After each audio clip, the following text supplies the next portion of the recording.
Round 23 of the AFL. Let's preview it for Bet365. You can get involved, and this is an all-important weekend because it's Nick Davis. You're going to find out who's going to be in the top four and who's going to win the minor premiership. Is it Hawthorn?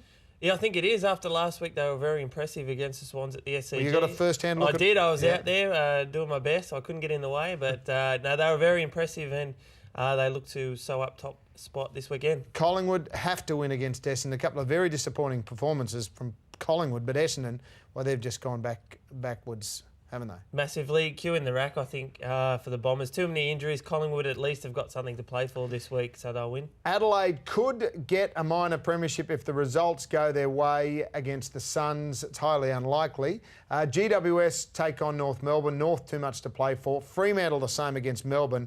Carlton St Kilda. What do you make of this game? Is it something to play for? It's a massive game.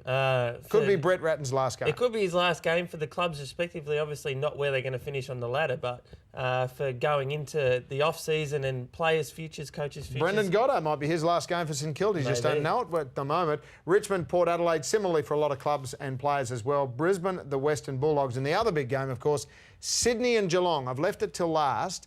In Geelong, what do you think? The Swans had a memorable victory down there last year, very emotional victory. Yeah. They're not going to have that to bank on this year. They're going to have to come up with their own reasons to get up, and finishing in the top two is a big enough reason. I think it is too.